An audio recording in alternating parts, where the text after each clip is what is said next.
Paz e bem, alegria e muita sinergia. Na primeira aula, estudamos os conceitos básicos da comunicação e evidenciamos sua importância para as interações humanas. Hoje, damos o segundo passo do capítulo 1, adentrando na área onde entrevemos os tipos de comunicação.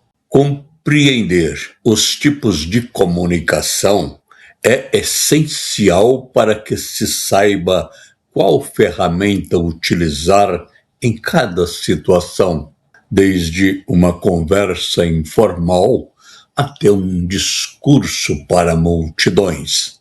Podemos classificar a comunicação sob dois grandes prismas. O primeiro, quanto ao contexto, quanto ao nível de interação, e está relacionado com as pessoas que estão envolvidas neste processo. E o segundo, quanto aos canais sensoriais, ou seja, como a mensagem chega até o seu interlocutor. Quanto ao contexto, ou seja, quanto ao nível de interação relacionado com as pessoas que estão envolvidas no processo, podemos classificar a comunicação em intrapessoal, interpessoal, intragrupal, intergrupal e comunicação de massa. Falemos primeiro da intrapessoal. A comunicação intrapessoal é, de forma simples, o diálogo que você mantém com você mesmo. É o processo interno de processar informações, sentimentos e pensamentos. Se na comunicação interpessoal precisamos de pelo menos duas pessoas, na intrapessoal, os papéis de emissor e de receptor acontecem dentro da mesma mente. O segundo tipo é a comunicação interpessoal. Se a comunicação intrapessoal é o diálogo que você tem com você mesmo, o motor interno, a comunicação interpessoal é o veículo que leva sua mensagem até o outro. É a troca de informações, sentimentos e significados entre duas ou mais pessoas.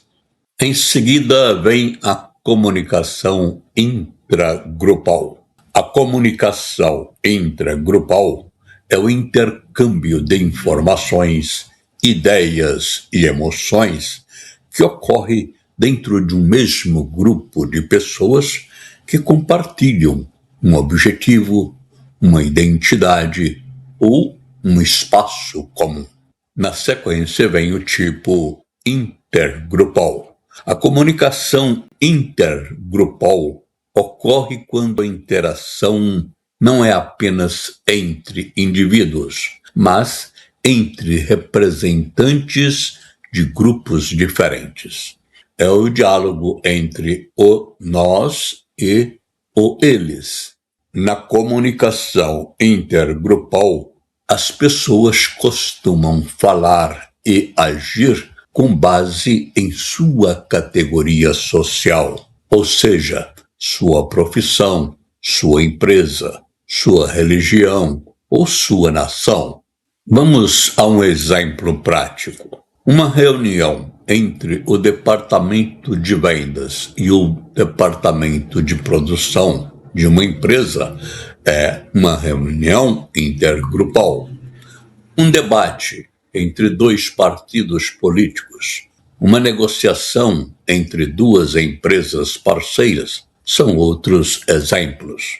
O maior risco na comunicação intergrupal é o preconceito e os estereótipos, onde paramos de ouvir a pessoa e passamos a ouvir apenas o rótulo do grupo dela. Por fim, falamos sobre a comunicação de massa. A comunicação de massa é o processo de transmissão de informações para um público vasto, heterogêneo, disperso, utilizando meios tecnológicos para alcançar milhares ou milhões de pessoas simultaneamente. O exemplo mais prático é o da comunicação feita através da televisão. Esses são os tipos de comunicação classificados quanto ao contexto. No diagrama que aparece em seu monitor, mostramos o resumo desses tipos de comunicação, bem como suas principais características. Outro modo que temos para tipificar a comunicação é em relação ao órgão sensorial. Nesse modo, podemos classificar a comunicação em visual, sonora, tátil, olfativa e gustativa. Falemos primeiro da comunicação visual. Comunicação visual é a transmissão de mensagens, ideias e valores por meio de elementos predominantemente visuais. É a linguagem que o cérebro processa com maior velocidade. Imagens, símbolos, cores e formas que comunicam antes mesmo da primeira palavra ser dita. É o envelope que entrega o seu conteúdo. Ela não apenas ilustra, ela valida a autoridade do orador. A comunicação visual pode ser analisada sobre diversos aspectos: a visual semiótica, a visual cromática, a visual tipográfica e a visual diagramação. A comunicação visual semiótica é aquela que faz uso de ícones que carregam significados universais, como o mapa e a nave que usamos em nosso roteiro. A comunicação visual cromática, por sua vez, faz uso das cores para transmitir mensagens, despertar emoções e influenciar percepções. O azul transmite confiança, o dourado, excelência, o laranja, energia e criatividade, o vermelho, paixão, o verde, natureza e equilíbrio. A comunicação visual em relação à tipografia é aquela que faz a escolha da fonte a ser utilizada numa impressão. Uma fonte clássica transmite tradição, por exemplo, retórica. Uma fonte moderna transmite inovação, por exemplo, na PNL. Por fim, falamos da diagramação. Diagramação é a organização do espaço. É a arte e a técnica de organizar elementos visuais em um espaço delimitado, como uma página de livro, um slide do PowerPoint, um site ou um cartaz. No design gráfico, ela é o esqueleto que sustenta a comunicação, garantindo que o conteúdo não seja apenas bonito, mas principalmente funcional e legível.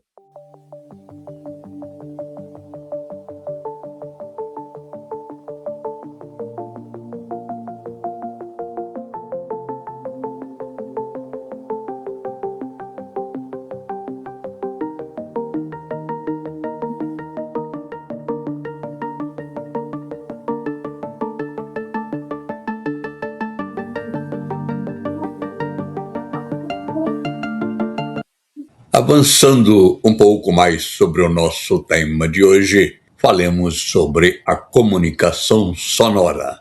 Podemos dizer que comunicação sonora é a transmissão de mensagens, emoções e significados por meio de vibrações auditivas. É a linguagem que acessa o cérebro de uma forma direta, profunda e capaz de alterar o estado emocional de um ouvinte em milésimos de segundo, antes mesmo que a razão processe o conteúdo. O cérebro processa o som de forma extremamente rápida, antes mesmo de o córtex pré-frontal entender o significado das palavras.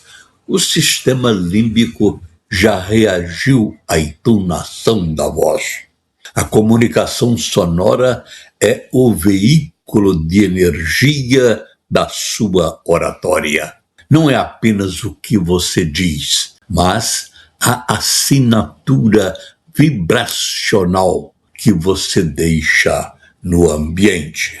A comunicação sonora vai muito além da fala, abrangendo elementos como música, efeitos sonoros, ruídos ambientais e, no caso da oratória, o uso estratégico da voz e das pausas. Não é o que se diz, mas como se diz. Inclui o tom grave e agudo, o volume, a velocidade e o timbre. Tudo isso será estudado com mais detalhes em outro momento de nosso curso.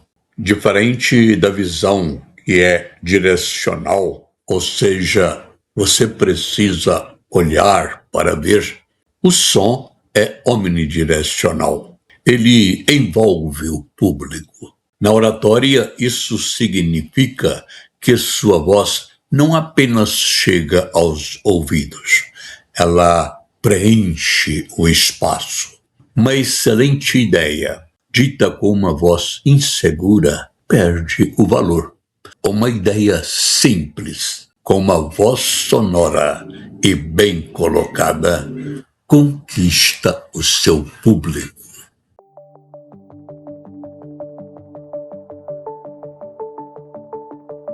Depois de conceituarmos a comunicação sonora, falemos agora da comunicação tátil. É a comunicação que transmite mensagens, afetos e intenções por meio do contato físico.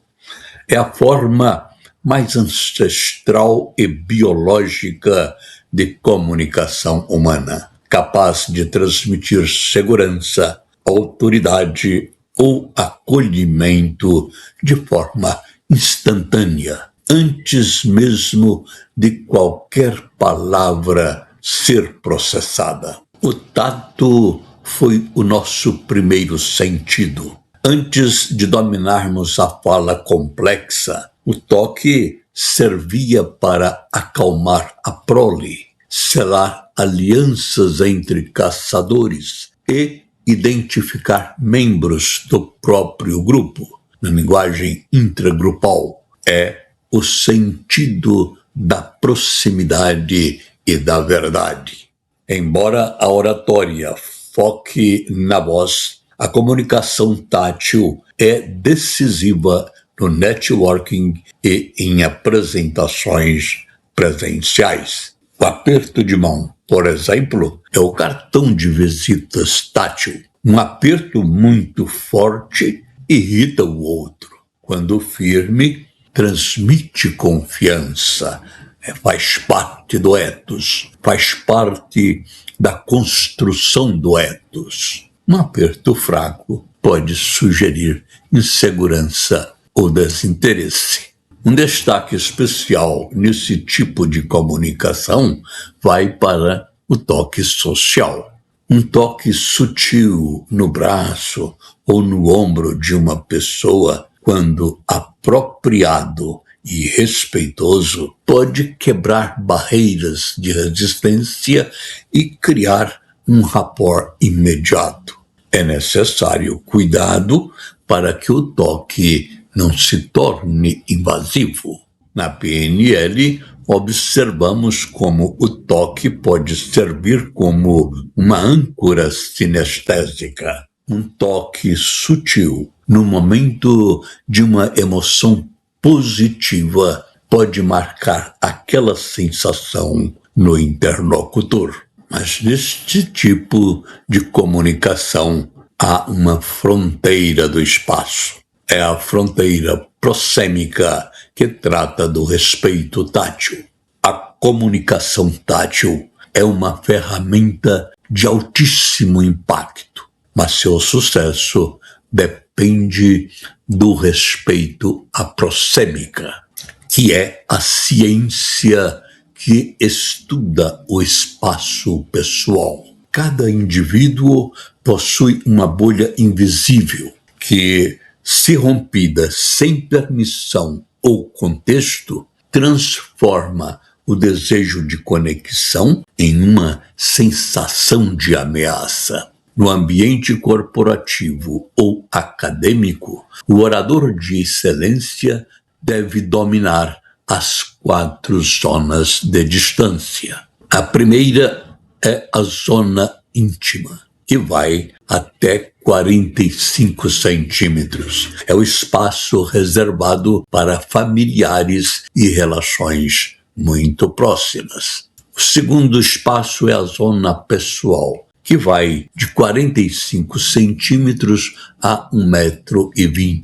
É onde ocorre o aperto de mão e conversas amigáveis. A terceira zona é a zona social, que vai de 1,20 m a 3,60 m, ideal para negociações e interações profissionais. E, por fim, a zona pública, acima de 3,60 m, onde a oratória clássica se manifesta para os grandes grupos. Dominar o toque significa saber que, em sustentação oral ou palestra, o seu toque deve ser psicológico e visual, até que o aperto de mão final cele o acordo na zona pessoal. Invadir a zona íntima de um interlocutor antes de estabelecer um rapport sólido é um erro fatal que a PNL ajuda a evitar, ensinando o orador a calibrar o nível de abertura do outro antes de qualquer aproximação física.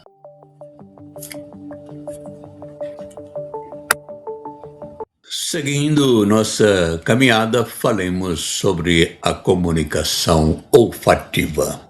Podemos dizer que é a transmissão de mensagens, memórias e estados emocionais por meio de estímulos químicos, ou seja, por meio de odores. É a forma mais visceral e subconsciente de comunicação humana, pois o sentido do olfato é o único que possui uma ligação direta com o sistema límbico, ou seja, a parte do cérebro responsável pelas emoções e pela memória de longo prazo, sem passar pelo filtro do tálamo. É o canal que se comunica diretamente com a memória. É o poder de Madeleine. Diferente da visão e da audição, o olfato não precisa de interpretação racional imediata. Um aroma pode transportar uma pessoa para a infância ou gerar uma sensação de alerta instantâneo. É o poder de Madeleine. A expressão vem da obra Em Busca do Tempo Perdido, de Marcel Proust. No livro, o protagonista come uma Madeleine, um bolinho francês em forma de concha, mergulhada no chá, o que desencadeia uma enxurrada de lembranças esquecidas da sua infância. E aí estamos no campo da ancoragem olfativa. Na PNL, sabemos que cheiros são âncoras poderosas.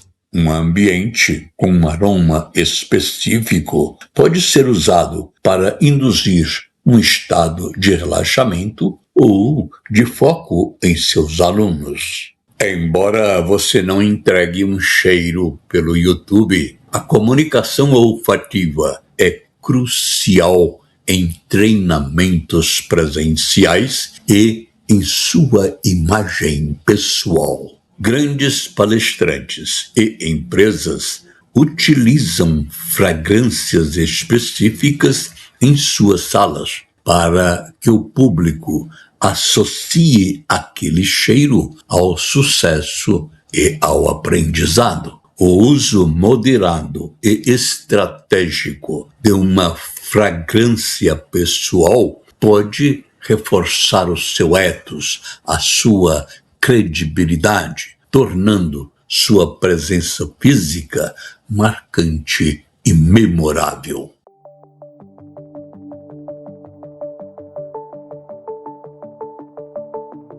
Por fim, falamos da comunicação gustativa. É a forma de comunicação mais íntima e biológica que possuímos, pois exige a incorporação física daquilo que está sendo comunicado. É o processo de transmissão de mensagens, valores culturais e estados de prazer ou rejeição por meio de estímulos químicos captados pelas papilas gustativas. É a forma de comunicação mais íntima e biológica que possuímos, pois exige a incorporação física daquilo que está sendo comunicado. A comunicação gustativa não trata apenas de comida, mas de como o paladar serve como uma ferramenta de rapport, celebração e fixação de memórias sociais e profissionais. É a linguagem da confiança e da celebração. Historicamente, desde a Revolução Agrícola, o ato de partir o pão ou compartilhar uma refeição é a mensagem suprema de paz e aliança. Oferecer um café, uma água ou uma refeição a um interlocutor comunica hospitalidade e abertura para o diálogo antes mesmo da primeira palavra da negociação ser dita. O paladar está intimamente ligado ao olfato e ao sistema límbico. Na PNL, o gosto pode funcionar como uma âncora sinestésica. É o sabor de uma conquista. Um jantar de negócios bem-sucedido fixa a sensação de sucesso no sistema nervoso. Na oratória, usamos metáforas gustativas para dar sabor ao discurso. Essa ideia deixa um gosto amargo. Vamos saborear esta vitória. Um argumento picante. Isso conecta você diretamente com os ouvintes que possuem o sistema sinestésico gustativo dominante. E aqui chegamos ao final de nossa videoaula de hoje, já preparando-nos para dar o próximo passo, o passo 1.3, para chegarmos ao tema Como Percebemos o Mundo. Vejo você no próximo vídeo. Até lá, grande abraço, gratidão sempre.